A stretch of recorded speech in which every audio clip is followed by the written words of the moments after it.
Sebelum kita memulai pelajaran hari ini, marilah kita bersama-sama untuk membaca doa terlebih dahulu. Berdoa dimulai.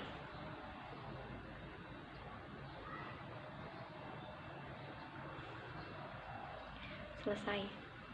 Bagaimana kabarnya hari ini? Alhamdulillah. Berarti semua sudah siap untuk belajar. Sebelum itu, Ibu akan mengabsen dulu kehadiran pada hari ini. Hari ini siapa yang tidak hadir? Hadir semua.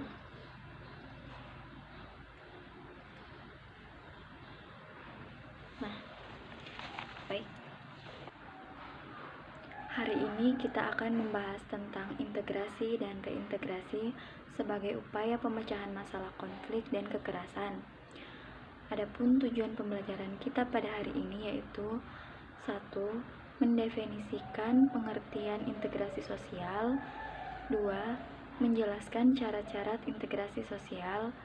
3. Memiliki karakter yang diharapkan seperti rasa percaya diri, menghargai perbedaan, dan mampu bekerja sama serta dapat menyesuaikan diri.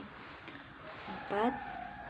Dengan siswa mempelajari integrasi sosial, yang mana integrasi sosial merupakan suatu bagian dari proses sosial yang terjadi karena adanya suatu perbedaan.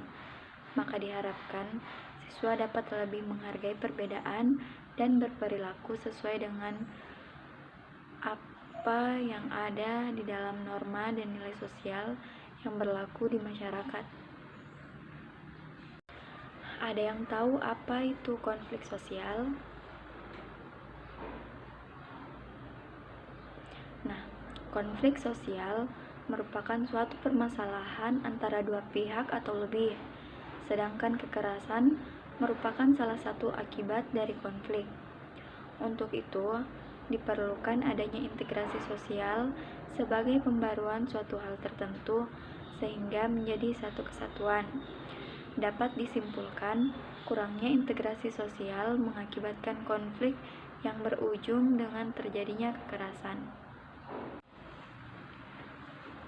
Kehidupan manusia sebagai makhluk sosial yang aktif dalam berinteraksi antar pribadi, tak jarang muncul konflik. Konflik antar pribadi ini disebabkan karena adanya perbedaan kepentingan maupun pendapat. Syarat-syarat integrasi sosial. 1. Anggota-anggota masyarakat merasa bahwa mereka berhasil saling mengisi kebutuhan-kebutuhan satu dengan yang lainnya. Hal ini berarti kebutuhan fisik berupa sandang dan pangan, serta kebutuhan sosial lainnya dapat terpenuhi oleh budayanya. Terpenuhnya kebutuhan-kebutuhan ini menyebabkan masyarakat perlu saling menjaga keterkaitan antara satu dengan yang lainnya. 2. Masyarakat berhasil menciptakan kesepakatan bersama mengenai norma-norma dan nilai-nilai sosial yang dilestarikan dan dijadikan sebagai pedoman dalam berinteraksi satu dengan yang lainnya, termasuk hal-hal yang dilarang menurut kebudayaannya. 3. Norma-norma dan nilai sosial itu cukup berlaku lama dan dijalankan secara konsisten serta tidak mengalami perubahan, sehingga dapat menjadi aturan baku dalam melangsungkan proses interaksi sosial. Proses integrasi sosial. 1. Akomodasi. Akomodasi adalah suatu proses penyesuaian diri individu atau kelompok manusia yang saling bertentangan, kemudian berupaya mengatasi ketegangan. Tujuannya untuk mengurangi perbedaan pandangan dan pertentangan, serta untuk mencegah terjadinya konflik. 2. Kerjasama. Kerjasama adalah suatu bentuk interaksi sosial, di mana orang-orang atau kelompok-kelompok bekerja sama, saling tolong-menolong untuk mencapai suatu tujuan bersama. 3. Koordinasi. Koordinasi adalah suatu upaya yang dilakukan secara teratur di dalam sebuah kelompok untuk bisa melahirkan suatu tindakan secara bersamaan dalam mencapai tujuan. 4. Asimilasi. Asimilasi adalah usaha-usaha untuk meredakan perbedaan antar individu atau antar kelompok, guna mencapai suatu kesepakatan berdasarkan kepentingan-kepentingan dan tujuan-tujuan bersama. Nah, hari ini Ibu akan membagi kalian ke dalam 5 kelompok. Karena di sini jumlahnya 10 orang, maka satu kelompok terdiri dari 2 orang anggota. Sebelum itu, marilah kita bersama-sama melihat video yang akan Ibu tampilkan untuk kalian amati. Gara-gara basket sekolah, Salman dan sekolah tetangga berantem. Ada yang jadi korban luka ringan, bahkan sekolah mereka jadi sulit untuk berteman. Dua sekolah itu memang sudah jadi musuh bebuyutan sejak dulu. Diturunkan dari generasi ke generasi, tanpa harus tahu alasan, siswa baru pasti otomatis langsung saling bermusuhan. Begitulah kekerasan, seperti api. Awalnya kecil, bisa membesar, merembet, meluas, dan berkepanjangan. Sekali menyala sulit dipadamkan, apalagi kalau apinya terus diberi bahan bakar, membentuk lingkaran kekerasan. Misalnya saja konflik SARA di Ambon. Mulanya cuma perkelahian 2 pemuda, tapi merembet jadi perang antar 2 umat agama. Memanjang hingga 5 tahun, korbannya 5.000 orang dan puluhan ribu orang mengungsi. Hingga kini lukanya mungkin masih terasa. Nah, setelah kalian amati bersama, masing-masing kelompok membuat rumusan masalah atau pertanyaan mengenai apa yang telah disimak dalam video tadi. Dan kelompok lain bisa membantu menjawab dari pertanyaan tersebut. Dan untuk penjelasannya bisa kita cari di buku maupun di internet sebagai referensi bacaan dalam pengamatan kalian.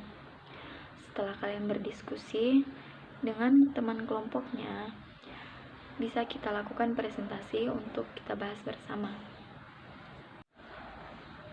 Ibu akan menunjuk salah satu dari kelompok kalian. Kelompok 3 boleh dipresentasikan hasil diskusinya. Assalamualaikum warahmatullahi wabarakatuh. Saya atas nama Nisa dari kelompok 3. Dari diskusi yang telah kami lakukan, saya mau bertanya, bagaimana cara meminimalisir terjadinya konflik? Terima kasih. Nah, sampai di sini ada yang bisa menjawab? Ya, silahkan.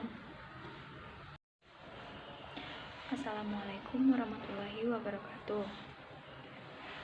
Saya atas nama Amel ingin mencoba menjawab pertanyaan dari saudari Nisa. Dimana pertanyaannya itu, bagaimana cara meminimalisir terjadinya konflik? Nah, jawabannya yaitu dengan mempersatukan kedua kelompok yang terlibat konflik untuk menghadapi musuh atau ancaman yang sama. Cara ini bisa dilakukan dengan memberikan informasi positif tentang kelompok yang berhadapan dengan mereka sehingga mereka akan bernegosiasi untuk menghadapi masalah. Terima kasih. Ya, bagus sekali jawaban dari kelompok 1. Jadi yang dimaksudkan dari Ananda Amel ini yaitu suatu bentuk proses sosial yang namanya koordinasi. Nah, koordinasi itu artinya peraturan secara sentral untuk mencapai integrasi dengan mempersatukan individu maupun kelompok agar tercapai keseimbangan dan keselarasan dalam hubungan di masyarakat.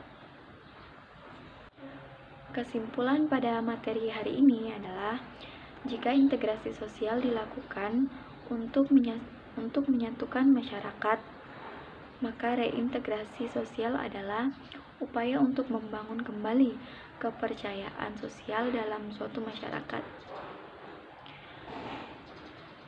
Nah, untuk pertemuan selanjutnya, kerjakan tugas pilihan ganda halaman 55 di LKS. Minggu depan, kita akan periksa dan didiskusikan bersama. Nah, berhubung waktunya sudah habis, Ibu akhiri pertemuan kali ini dengan mengucapkan terima kasih dan wassalamualaikum warahmatullahi wabarakatuh.